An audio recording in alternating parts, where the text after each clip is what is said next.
মনে রাখবেন বেরাদার, রমাদান মাস অত্যন্ত বরকতপূর্ণ মাস, অত্যন্ত ফজিলতপূর্ণ মাস। কেন কেন কেন? এই রমাদান মাসের প্রথম তারিখে একলা রমজান মাসের 1 তারিখে আমার বড় পীর আব্দুল কাদের জিলানীর জন্ম হয়ে যায়। জোরে বলেন, কোন বড় পীর আব্দুল কাদের জিলানী?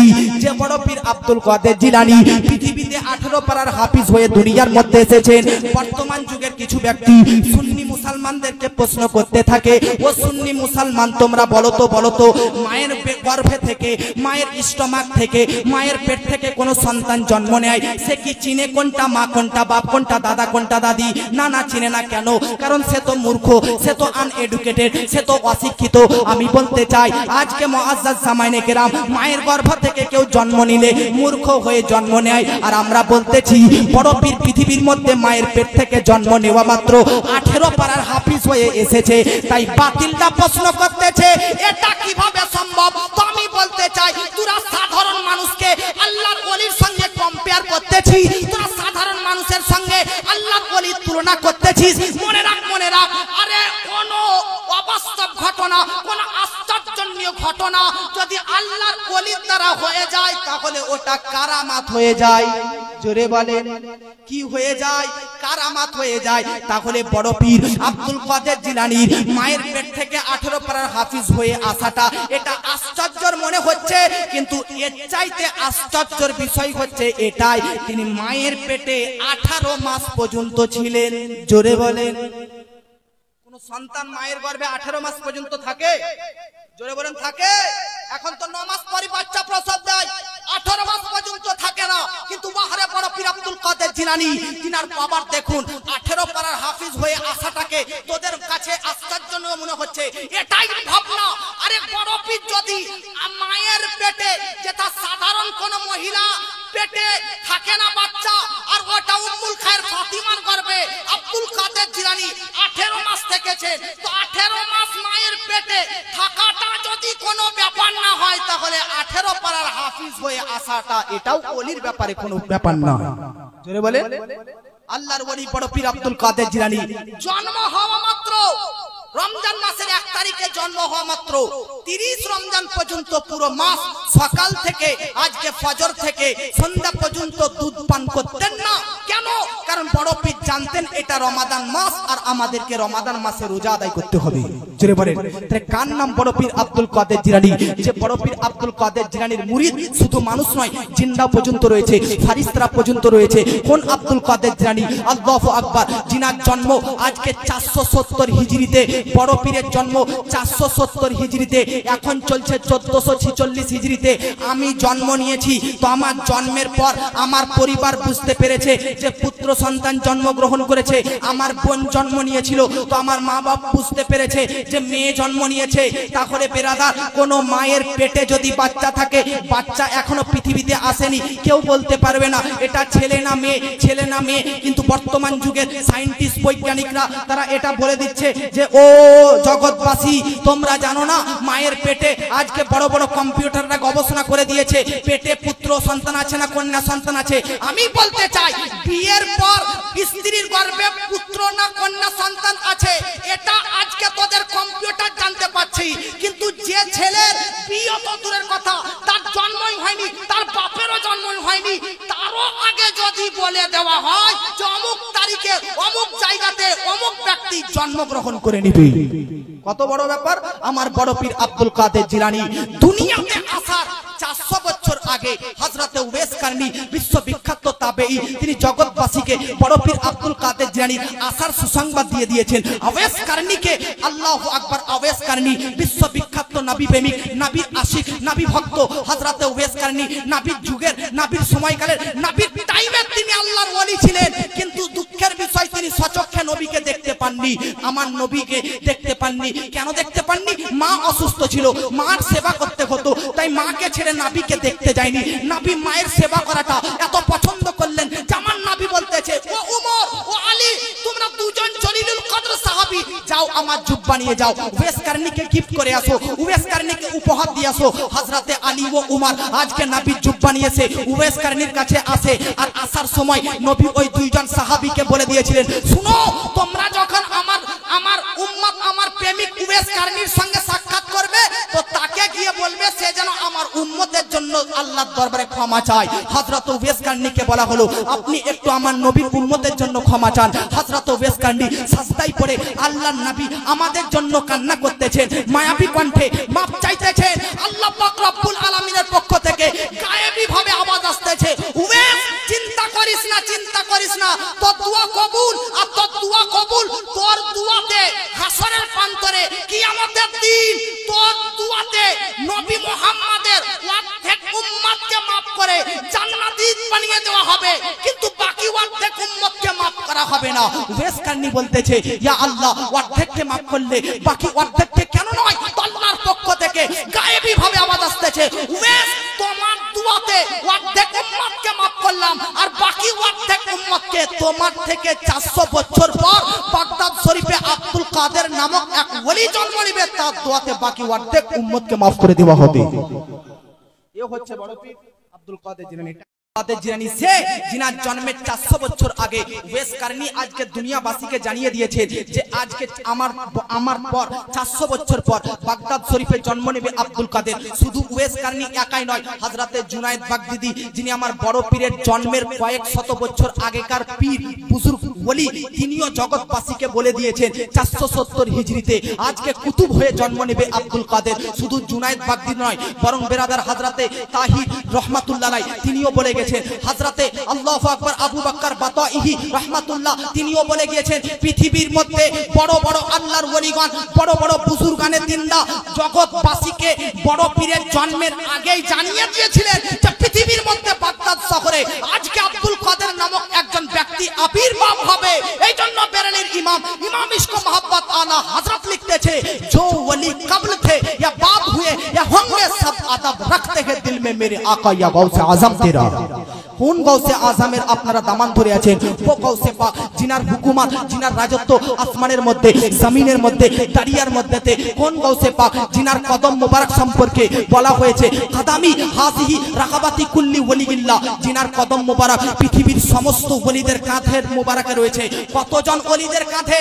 তো কিতাবের মধ্যে লিখতেছে ইমাম হাসান আসকারি থেকে কিয়ামতের পূর্ব মুহূর্ত ইমাম মাহদি আলাইহিস সালাম পর্যন্ত যত আল্লাহর ওলি এর মধ্যে আসবে সব ওলির কাঁধে বড় পীরের পা থাকবে। এই জন্য আলা হযরত বলতেছেন ওয়াহ क्या मर्तबा ए गौस है बाला तेरा, वाह क्या मर्तबा ए गौस है बाला तेरा, ऊंचे ऊंचो सरों से कदम आला तेरा, सर भला क्या कोई जाने कि कैसा है तेरा, अरे औलिया मलते हैं आंखें वो है तलवा तेरा। কোন গৌসে আজমের আপনারা দিবানা? আসুন মুআজ্জাজ কোন গৌসে পাক, যে গৌসে পাক বলেছেন লাভিন কাশাফাত আওরাতুল লিমুরিদি ওয়া আনা বিল মাশরিকি ওয়া আনা বিল মাগরিবি।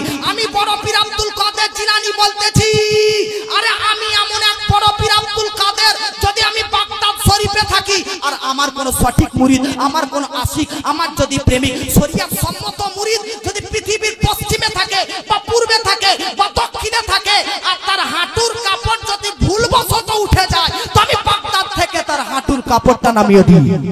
জোরে বলে কোন বড় পীর আব্দুল কাদের জিলানী, যিনি বাগদাদ থেকে পৃথিবীর কোন প্রান্ত থেকে যদি কোন মুরিদের আজকে হাঁটুর কাপড় উঠে যায় তাহলে সেই হাঁটুর কাপড় তুলে দেওয়ার মতন ক্ষমতা আমার বড় পীরের মধ্যে রয়েছে। আজকে একটা জ্বলন্ত প্রমাণ দিয়ে দিচ্ছি, কানে শুনে নিন, অন্তরের খাতায় নোট করে নিন। বেরেলির ইমাম ইশক মোহাম্মদ আলা হযরতের ছোট বেটা মুফতি আজম হিন্দ মুস্তাফা রাজা খা। ভাবুন মুআজ্জাজ, কোন মানুষ যদি ইন্তেকাল করে মারা যায় তাহলে তার হাত নড়াচড়া, পা নড়াচড়া, শরীরের প্রত্যেকটা অঙ্গ প্রত্যঙ্গ নড়াচড়া করা বন্ধ হয়ে যায়, কিন্তু মুফতি আজম হিন্দ আলা হযরতের ছোট বেটা ইন্তেকালের পর গ্রামবাসী যখন তিনাকে গোসল দেওয়ার জন্য খাটলির মধ্যে শায়িত করেছেন তো মুসলমান মুফতি আজম হিন্দ আলা হযরতের ছোট বেটাকে গোসল দেওয়ার সময় ভুলবশত হাঁটুর কাপড়টা উঠে যায় তো মুফতি আজম হিন্দ আলা হযরতের নিজের ছোট বেটা ইন্তেকালের পরেও নিজের হাতের কাপড়টা নিজেই নামিয়ে নিয়েছে। জগৎবাসী বলতে লাগলো, জগৎবাসী চিল্লাতে লাগলো, চিৎকার করতে লাগলো, ব্যাপারটা কি? মানুষ মরে যাওয়ার পর হাত নড়াচড়া বন্ধ, পা নড়াচড়া বন্ধ, নিঃশ্বাস, অক্সিজেন, কার্বন ডাই অক্সাইড সব বন্ধ, কিন্তু কিভাবে মুফতি আজম হিন্দ ছোট বেটা আলা হযরতের নিজের কাপড় নিজেই নামিয়ে নেয়? তখন জগৎবাসীকে বলে দেওয়া হলো তোমরা জানো না আলা হযরতের ছোট বেটা একজন সাচ্চা পাক্কা বড় পীরের মুরিদ ছিলেন, আর বড় পীর বলেছে আমার কোন মুরিদের যদি হাঁটুর কাপড় উঠে যায় তা আমি নামিয়ে দিব। ইন্তেকালের পর আলা হযরতের ছোট বেটা নিজের হাতে আজকে কাপড় নামানো হাত তো ছোট বেটা আলা হযরতের ছিল, কিন্তু শক্তি বাগদাদ শরীফের গাউস আব্দুল কাদের ছিল। কোন বড় পীর আব্দুল কাদের জিলানীর আপনি আশিক, যে বড় পীর আব্দুল কাদের জিলানী বলতেছে ইন্না মুরিদি আলা মুরিদি কাসমাই আলাল আরদি, আমার মুরিদদের উপর আমার হাত এইরকম ভাবে আছে যেমন ভাবে আকাশের ছায়া মানুষের মধ্যে আছে। কোন বড় পীর আব্দুল কাদের জিলানী যিনি 40 বছর পর্যন্ত আল্লাহু আকবার এশার উজুতে ফজরের নামাজ আদায় করেছেন, প্রত্যেকদিন 1000 রাকাত করে নফল নামাজ পড়েছেন, প্রতি 1000 রাকাত নফল নামাজে একটা করে কোরআন খতম দিয়েছেন। কোন গাউসে পাক আব্দুল কাদের জিলানী আল্লাহু আকবার, যে বড় পীর আব্দুল কাদের জিলানী সম্পর্কে কিতাবের মধ্যে পাওয়া যায় 70,000 লাখ লাখ মাজমাতে বক্তব্য রাখতেন। আজকে মাইক্রোফোনের দ্বারাতে আমি বক্তব্য রাখতেছি, আজ জোর গলায় চিৎকার করে বলতেছি, কিন্তু বড় পীর আব্দুল কাদের জিলানী এমন একজন ব্যক্তি ছিল বিনা মাইকে বিনা লাউড স্পিকারের সাহায্যে বক্তব্য যদি রাখতেন, সামনেকার মানুষ যে শব্দ শুনতে পাওয়া যেত 1 লাখ মাজমার শেষের ব্যক্তি ওই রকম কণ্ঠেই শুনতে পেত। মহব্বতে বলুন সুবহানাল্লাহ। কোন বড় পীর আব্দুল কাদের জিলানী যিনার শৈশবকাল থেকে আজকে মুআজ্জাজ ইন্তেকালের শেষ মুহূর্ত পর্যন্ত পড়বেন, তো আপনি ব্রাদার মিল্লাত ইসলামিয়া পেয়ে যাবেন। ও বড় পীর আব্দুল কাদের জিলানী পাকিলানী রহমাতুল্লাহ আলাইহি কোন সাধারণ আল্লাহর ওলি ছিলেন না, এত বড় কামিল এত বড় আল্লাহর ওলি ছিলেন। আপনি জানেন ব্রাদার বড় পীর আব্দুল কাদের জিলানী হঠাৎ করে একদিন ব্রাদার মিল্লাত ইসলামিয়া মাসের পর মাস সপ্তাহের পর সপ্তাহ দিনের পর দিন তিনি আল্লাহর ধ্যানে মগ্ন থাকতেন, সাধনা করতেন আল্লাহকে পাওয়ার জন্য, জঙ্গলে জঙ্গলে ঘোরাফেরা করতেন আল্লাহকে পাওয়ার জন্য। এইরকম তিনি বড় পীর হননি। একদিন হঠাৎ করে বড় পীর আব্দুল কাদের জিলানী বলতেছেন, আরে যাও আজ থেকে কসম করলাম যতদিন পর্যন্ত আল্লাহ আমাকে না খাওয়াবে ততদিন পর্যন্ত আমি খাবই না। সুবহানাল্লাহ বলেন। বড় পীর কসম করতেছে যতদিন পর্যন্ত আল্লাহ না খাবে আমি খাবো না।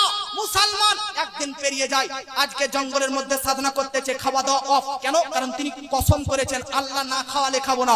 2 দিন পেরিয়ে যায়, 3 দিন পেরিয়ে যায়, 4 দিন পেরিয়ে যায়, 5 দিন পেরিয়ে যায়, খাওয়া দাওয়া অফ, পানাহার বন্ধ, আহার বন্ধ, এই রকম করে 30 দিন পেরিয়ে যায়, 39 দিন পেরিয়ে যায়, 40 দিন পর আল্লাহ পাক বলতেছে, এ আবু সাঈদ মাকজুমি আব্দুল কাদের জিলানীর পীর ও মুর্শিদ, জোরে বলে আবু সাঈদ মাকজুমি যাও আমার বান্দা আব্দুল কাদেরকে খাওয়াও আর বলো যে তোমার প্রতি আল্লাহ রাজি হয়ে গেছে। আবু সাঈদ মাকজুমি বড় পীরের কাছে আসার পর বলতেছে, আব্দুল কাদির और इबादत करने की जरूरत नहीं, अब रुक जा, क्यों? इसीलिए तेरे लिए खाना खुद रब ताला जन्नत से मेरे जरिए तुझे पर भेजा है, तेरे पास भेजा है। तो वो अब्दुल कादिर जिलानी है जो कसमें दे दे के खाते थे पीते थे। এই জন্য मेरे आला हजरत असीमुल बरकत मुजाद्दिदीन मिल्लत इमाम इश्क मोहब्बत आला हजरत शाह इमाम मोहम्मद रजा खान लिखतेছেন, कसमें दे दे के खिलाता है और पिलाता है तुझे, प्यारा अल्लाह चाहने वाला है तेरा। কোন গাউসে আযমের আপনারা দামান ধরে আছেন, যে গাউসে আযম আজকে মুআজ্জাজ সামাইনে কেরাম মৃত ব্যক্তিকে জীবিত করেছেন, অসুস্থকে সুস্থ করেছেন, অরোগ্যকে ব্যক্তিকে আজকে শিফা দান করেছেন। কোন বড় পীর আব্দুল কাদের জিলানী যিনি ফারিস্তাদের মধ্যেও রাজত্ব করেছেন, কোন বড় পীর আব্দুল কাদের জিলানী আজকে মুআজ্জাজ সামাইনে কেরাম বিষাক্ত জায়গাতে হাত লাগিয়ে দিয়েছেন, তো বিষ দূর হয়ে গেছেন। এইরকম আব্দুল কাদের জিলানী, এইরকম আব্দুল কাদের জিলানীর মতন আর জগতের মধ্যে কোনো ওলি পাবেন না। কেন? তার কারণ হচ্ছে এটাই, আমার আপনার নবী নিজেই বড় পীরের বাপের স্বপ্নে এসে বলে দিয়েছিলেন, ও আবু সালেহ মুসা জঙ্গি আব্দুল কাদেরের বাপ, আমি নবীর মর্যাদা, আমি নবীর সম্মান পাওয়ার যেমন সমস্ত নবীদের মধ্যে উচ্চ, তেমন সমস্ত ওলিদের মধ্যে তোমার বেটারও মর্যাদা হবে উচ্চ। জোরে বলে। এজন্য মুআজ্জাজ টাইম সম্পূর্ণ নারে তাকবীর, নারে রিসালাত, মাসলাকে আলা হযরত দ্বীন ইসলাম। একবার দুরূদ শরীফ পাঠ করুন, আল্লাহুম্মা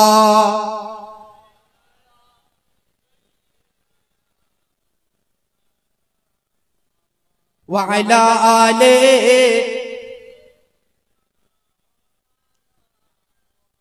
সাল্লাল্লাহু আলাইহি ওয়াসাল্লাম। 25 মিনিটে বক্তব্য শেষ করার কথা ছিল, কিন্তু আপনাদের কথাতে 10 মিনিট বাড়িয়ে বলার কথা ছিল নাকি? 32 হয়েছে, 7 আর 3 মিনিট বলে দেবো। মহব্বতে বলেন, গাউস পাকের দামান ধরবেন কি ধরবেন না? জোরে বলেন, ধরবেন কি ধরবেন না? হ্যাঁ, আল্লাহর ওলি কেউ হতে পারবে না যতক্ষণ না পর্যন্ত তাকওয়া না অর্জন করবে। জোরে বলেন। তাকওয়া ছাড়া কেউ আল্লাহর ওলি হয় না। তাকওয়া মানে হচ্ছে খোদাভীরুতা, নিজেকে বাঁচানো পাপের কাজ থেকে, এটার নাম তাকওয়া। বড় পীর আব্দুল কাদের জিলানীর তাকওয়া কি? 29টি রোজা হবার পর, চাঁদ দেখার পর সবাই বলে কালকে ঈদ, কালকে ঈদ। আব্দুল কাদের জিলানীকে সবাই দেখতেছে, উনি কান্না করতেছেন। কেন কান্না করতেছেন? আপনার জন্য কি ঈদ নয়? উনি বলতেছে, পাগলা, ঈদ তো তার জন্য হবে যার ওপর আল্লাহ রাজি হয়ে গেছে। আমি আব্দুল কাদের জিলানী জানি না যে আল্লাহর আমার প্রতি রাজি আছে কিনা। ভাবুন, এত বড় ওলি হবার পরেও যদি এরকম তিনি ধারণা রাখে, তাহলে আমাদেরকে কত ধারণা রাখা উচিত। ও খাজা গরিবে নামাজ, যিনি মায়ের পেটে পর্যন্ত তাসবিহ পাঠ করতেন। জোরে বলেন। ও খাজা গরিব নওয়াজ, যিনি এক লোটার মধ্যে পুরো আনা সাগরের পানিকে ভরে দিয়েছেন। ও খাজা গরিব নওয়াজ, যিনি জন্মের পর আজকে মুআজ্জাজ 7 বছর বয়সে কুরআন মাজিদের হাফিজ হয়ে গেছে। ও বড় পীর আব্দুল, ও খাজা গরিব নওয়াজ, যিনি উটকে যদি বসিয়ে দিয়েছেন তো রাজা মন্ত্রীরা আজকে চেষ্টার পর চেষ্টা করে ওই উটকে তুলতে পারেনি। জোরে বলেন। ও খাজা গরিব নওয়াজ, যিনি আমার আপনার নবীকে মক্কা শরীফে সরাসরি কথা বলেছে। ও নবী, ও গরিব নওয়াজ, যিনি আমার হুজুর সাল্লাল্লাহু তাআলা আলাইহি ওয়াসাল্লামের কাছ থেকে আজকে সুসংবাদ নিয়ে ভারতের জমিনে ইসলাম প্রচার ও প্রসার করতে এসেছে। ও গরিব নওয়াজ, যিনি মুআজ্জাজ তিনার অল্প টাইমে 92 থেকে 95 লাখ বেধর্মীকে মুসলমান করে দিয়েছে। সবার তাকওয়া রয়েছে, সবার অন্তরে আল্লাহর ভয় রয়েছে। কেউ তাকওয়া বিহীন, কেউ ভয় ছাড়া আল্লাহর ওলি হতে পারে না। জোরে বলেন, আল্লাহর ওলি হতে পারে না। আলা হযরতের জীবনী পড়বেন, আলা হযরতের জীবনে কখনো নামাজ কাজা নেই, জামাত ছুটেনি। সবার বড় বড় আল্লাহর ওলিদের ইতিহাস পড়ুন, হিস্টোরি পড়ুন, বড় বড় একজন আল্লাহর ওলি হয়ে গেছেন।